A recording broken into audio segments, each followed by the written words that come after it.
Bienvenue dans le deuxième épisode du Gardien du cimetière de Jean Rey, une fiction 3D Sonophobia lue par François Hatt. N'oubliez pas votre casque pour une immersion optimale.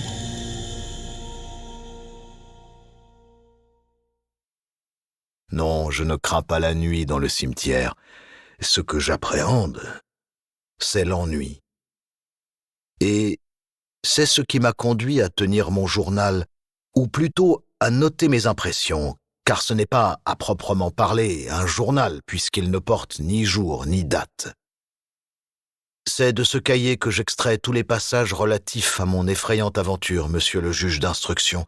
Je n'ai pas voulu vous astreindre à lire les poétiques descriptions de tombes encapuchonnées de neige, ni mes idées sur Grieg Wagner, ni mes préférences littéraires, ni mes élucubrations philosophiques sur la peur et la solitude.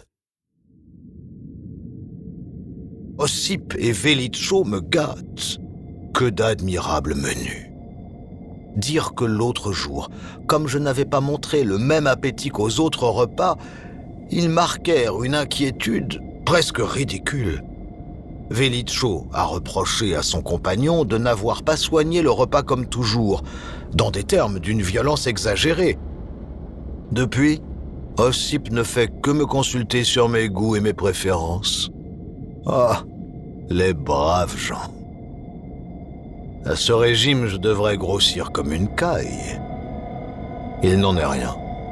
C'est curieux, par moments. Je me trouve même une mine extrêmement souffreteuse. Hier, j'ai eu une première impression de peur.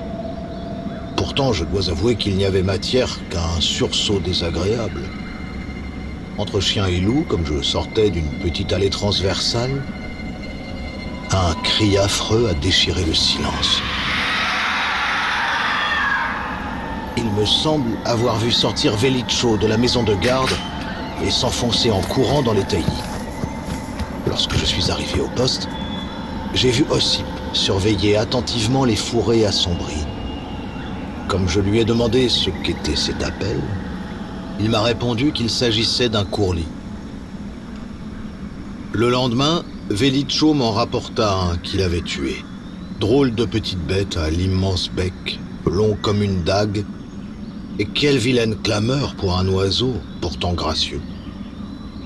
J'ai ri en palpant son duvet cendré, mais mon rire a sonné faux, et mon impression d'angoisse ne s'est pas dissipée complètement comme je l'aurais voulu.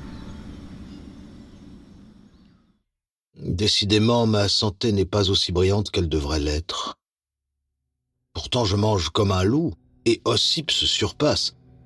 Mais le matin, une bizarre torpeur me tient encore au lit, alors que le soleil joue sur le carreau, que j'entends le coup de fouet de la carabine de Velicho et le tintamarre des casseroles d'Ossip. Une sourde douleur me tenaille la peau derrière l'oreille gauche. En regardant de près dans le miroir, je découvre une légère rougeur autour d'une minuscule boursouflure de chair vive. C'est une petite plaie de rien du tout, mais elle me fait bien mal. Aujourd'hui, comme je battais les taillis, à l'affût de quelques ramiers ou d'une bécasse, quelque chose a bougé dans les branches proches. J'ai vu un splendide coq faisan poussant sa tête fine entre deux brindilles. L'occasion était trop belle, je tirai. La bête blessée s'enfuit devant moi, une aile pendante. Bravement, je m'élançai et une poursuite assez longue commença. Soudain, je m'arrêtai, abandonnant ma proie. Je venais d'entendre une voix. Elle était rauque et plaintive. Des mots lamentables et presque suppliants sonnaient dans une langue inconnue. Je regardais autour de moi. Derrière une lourde haie de cyprès et de sapins se profilait une masse sombre. Le tombeau de la duchesse. J'étais en terrain défendu. Me rappelant l'avertissement de Velicho, je battis en retraite juste à temps pour voir ce dernier sortir du bosquet de conifères, nu-tête et pâle comme un mort. Le soir, comme je l'observais, je vis une longue strie livide sur la chair de sa joue droite. Il me sembla qu'il faisait des efforts pour la cacher à mes regards. Il n'est pas loin de minuit. Mes deux compagnons jouent au dé. Tout à coup, mon cœur s'arrête, glacé de frayeur. Près de la maison, tout près, le courlis a crié. Oh, l'affreuse clameur! On dirait que tout le cimetière de Saint-Guiton crie son horreur. Velicho est resté immobile comme une statue, le cornet de cuir des dés au doigt. Ossip, avec un cri sourd, s'est rué vers le réchaud où le four chauffait. Il m'a vraiment poussé la tasse dans les doigts, et j'ai vu que sa main tremblait. Oh, comme j'ai mal! La boursouflure rose derrière mon oreille s'est agrandie. Au centre, la petite plaie, plus profonde, saigne. Oh, j'ai mal, j'ai mal, j'ai mal!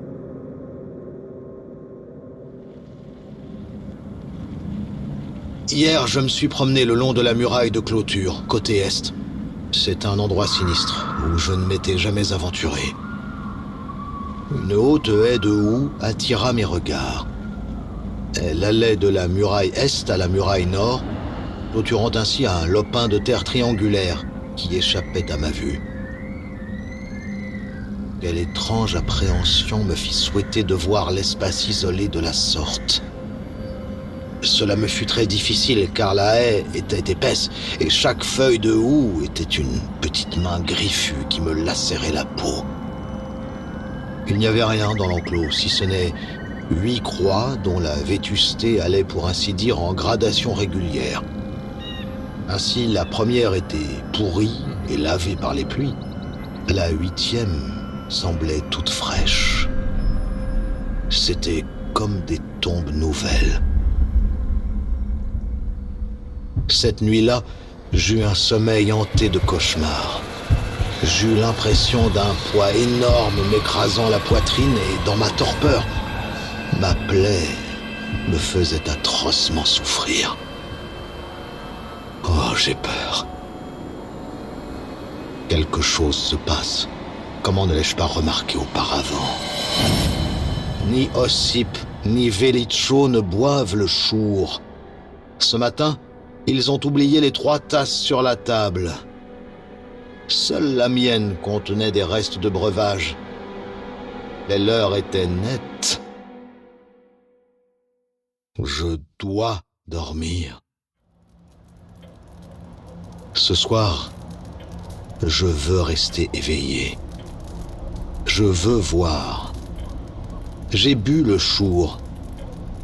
Je suis couché sur le lit de camp, je ne veux pas dormir. Je ne veux pas, de toutes les forces de mon cerveau. Oh, la terrible lutte contre ce sommeil de plomb et de fer. Ossip et Velicho me regardent. Ils croient que je dors.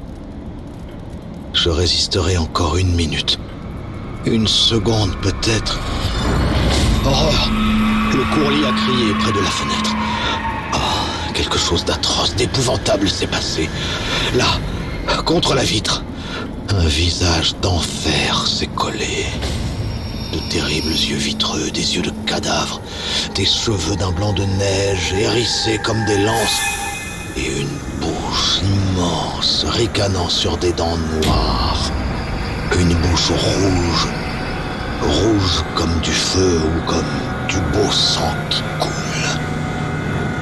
Puis la roue de feu a tourné dans ma tête et le sommeil est venu. Et les cauchemars.